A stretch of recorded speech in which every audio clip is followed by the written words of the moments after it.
Mes bien-aimés dans le Seigneur, que la grâce et la paix de Dieu soient avec vous. Je suis votre serviteur Boniface Paradon qui vous dédie encore à cette nouvelle édition pour le salut de votre âme. Notre Dieu est miséricordieux et son amour est immesurable. Il est un fervent défenseur pour ses enfants qu'il a tant aimés dès le commencement du monde. Quoique nous sommes tombés dans le péché à cause de notre désobéissance, il nous a envoyé le divin Sauveur Jésus-Christ qui vivait parmi nous pour nous montrer le Père. Sa prophétie, une fois accomplie, comme il nous a avertis par les prophètes, il fut ressuscité et monté au ciel. De même, il doit retourner pour venir chercher les enfants de Dieu et juger les méchants, pour enfin détruire le mal et la mort de ce monde perverti et contaminé dans la géhenne. Seigneur Dieu, nous attendons incessamment la nouvelle Jérusalem promise. Le 10 août 2021 nous fera 2 ans de prédication de l'évangile de Jésus-Christ officiellement. Nous disons merci à Dieu et à vous. Malgré les attaques de l'ennemi, il nous appelle tous et toutes différemment. Prions les uns pour les autres avec une sincérité de cœur afin que nous puissions gagner cette guerre qui est la vie éternelle. Bienvenue, chers internautes, sur le web. Le titre de l'édition d'aujourd'hui, c'est « Jésus appelle des disciples étroits ».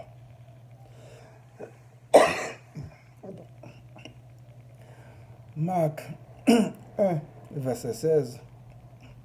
Comme il passait le long de la mer de Galilée, il vit Simon et André, frères de Simon, qui jetaient un filet dans la mer car il était pêcheur.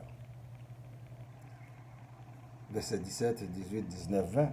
Jésus leur dit, « Suivez-moi et je vous ferai pêcheurs d'hommes. » Aussitôt, ils laissèrent leur filet et le suivirent.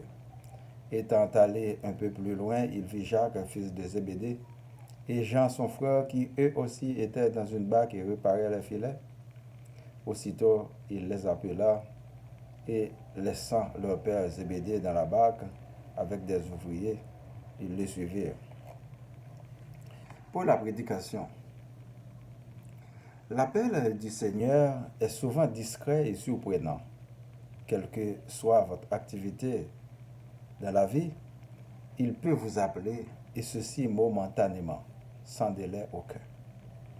Car demain ne nous appartient pas.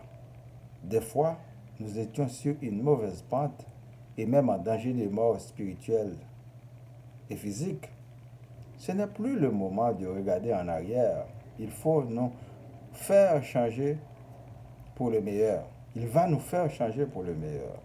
Faisons-lui confiance de tout notre cœur, notre esprit et notre âme.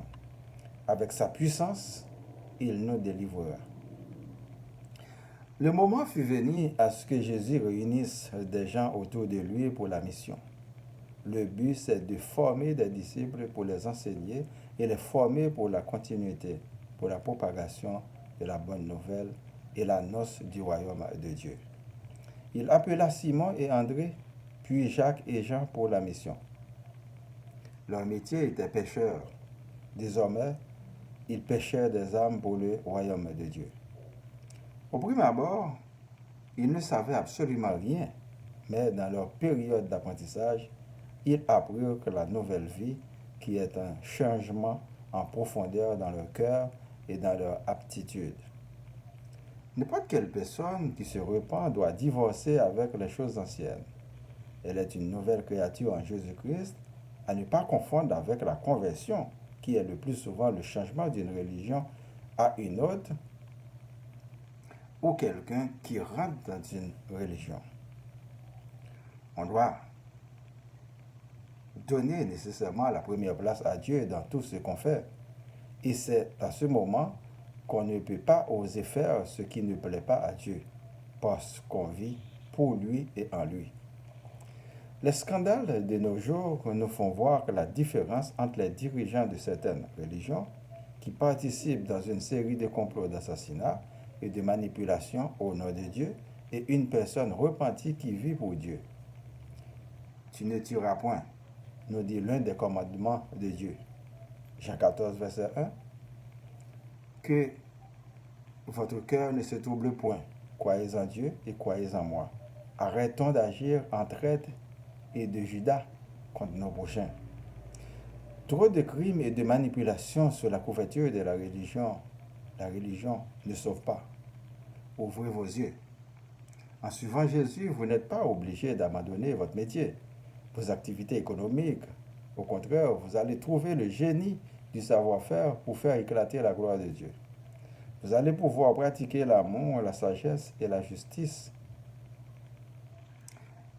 et l'honnêteté dans ce que vous faites en étant disciple de Jésus. Vous vivez dans le monde, mais vous n'êtes pas du monde. C'est pourquoi nous avons grand besoin des disciples de Jésus ou des serviteurs de Dieu dans toutes les sphères de la société ou de l'État pour prendre des décisions. Sinon, nous allons être dirigés par des méchants, des coquins, des criminels. Contrairement à ce qu'on nous fait savoir, et le monde aujourd'hui est en décomposition. Des esprits impurs pour des décisions impures et destructives qui n'est pas avec nous et contre nous. Nous demandons à Dieu, notre Père, de nous délivrer de tout mal. Que Jésus, notre Sauveur, nous sauve et que l'Esprit de Dieu habite en nous. Nous prions pour ma famille, vos familles, les membres du groupe spiritualité, les amis, les personnes malades, les démunis, les leaders politiques et religieux, les gouvernements, la ville Laval, Montréal, Québec, Canada et le monde entier. Que Dieu soit notre miséricorde pour toujours. Récitons notre Père qui es aux cieux. Que ton nom soit sanctifié, que ton règne vienne. Que ta volonté soit faite sur la terre comme au ciel. Donne-nous aujourd'hui notre pain de ce jour. Pardonne-nous nos offenses comme nous pardonnons aussi à ceux qui nous ont offensés. Et ne nous laisse pas entrer en tentation, mais délivre-nous du mal. Car c'est à toi qu'appartiennent le règne, la puissance et la gloire au siècle des siècles. Amen. Je vous souhaite de passer une bonne journée et une bonne semaine. Lisez et méditez toujours sur la parole de Dieu. C'est votre serviteur, Boniface Paradon. Merci et à la prochaine.